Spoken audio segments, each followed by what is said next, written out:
এই বসো এখানে নিচে, নিচে বসো।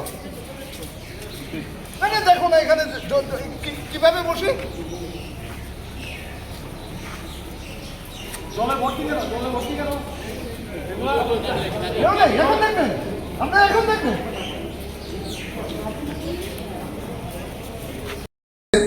ক্যান্ডিডেট একজন 5 জন, একজন ইলেকশন এজেন্ট কজন হবে? ইলেকশন এজেন্ট মানে স্পেসিফিক গাইডলাইন আছে একসঙ্গে 5 জনই থাকতে পারবে। তাহলে উনি ইলেকশন এজেন্ট কখন আসবে? একজন প্রপোজাল আমি তো বলছি ইলেকশন এজেন্ট কখন আসবে? ইলেকশন এজেন্ট এখনই আসতে পারে। তাহলে একজন প্রপোজাল বাইরে ওয়েট করব, ইলেকশন এজেন্ট বাইরে গেলে আমি বলছেন আমি চারটা সাবমিট করতে পারি। Please see the guidelines. Total একসঙ্গে 5 জন থাকতে আমাদের কোনো আপত্তি নেই।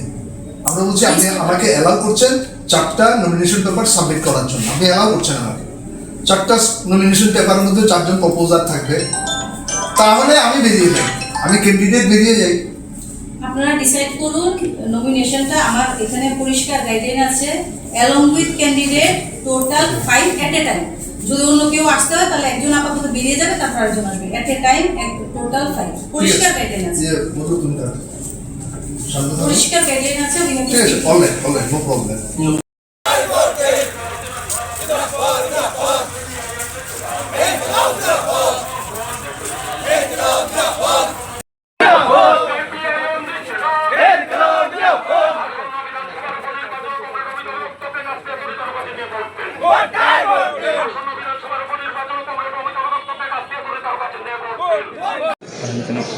শুভেচ্ছায় আমরা আপ্লুত।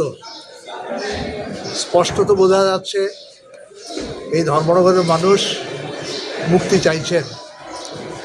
মানুষ এই আসন্ন যে উপনির্বাচন হবে সেই নির্বাচনে এই ধর্মনগরের যে ঐতিহ্য, শান্তি সম্প্রীতির যে ঐতিহ্য, সংস্কৃতির যে বাতাবরণ ছিল বিগত বাম শাসনে, তাকে ফিরিয়ে আনার জন্য মানুষ তৈরি হচ্ছেন।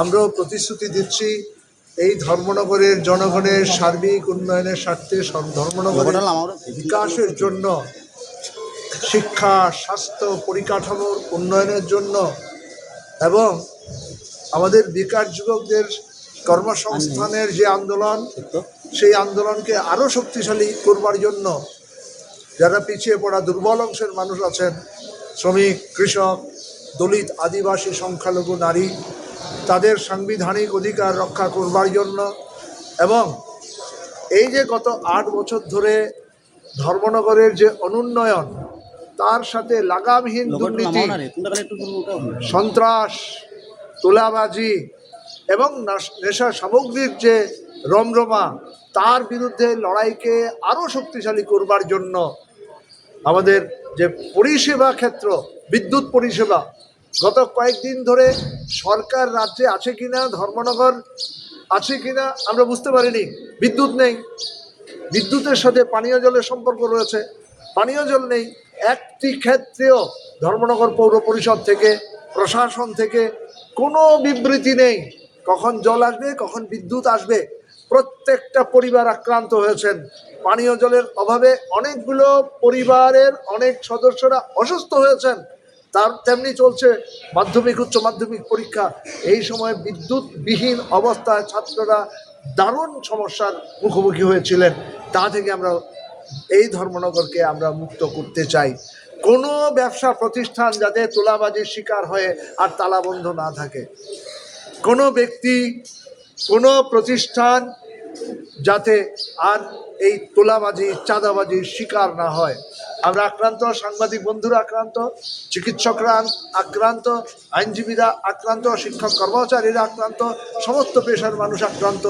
এই আক্রমণের বিরুদ্ধে বিধানসভাকে ব্যবহার করে এই ধর্মনগরের ঐতিহ্যকে রক্ষা করবার জন্য যে লড়াই, সেই লড়াইয়ে গোটা মহকুমা জুড়ে ধর্মনগর বিধানসভা কেন্দ্রের প্রতিটি বুথে বুথে মানুষের যে সাড়া পেয়েছি, মানুষের কাছ থেকে যে শিক্ষা পেয়েছি, মানুষ যে অনুপ্রেরণা দিয়েছেন, আমরা সেই জন্য সমস্ত অংশের গণদেবতাদেরকে আমরা শ্রদ্ধা জানাচ্ছি, নমস্কার জানাচ্ছি এবং আমরা বিশ্বাস করি এই লড়াইয়ে আমাদের জয় হবে, নিশ্চিত আমরা জয়ী হতে পারব।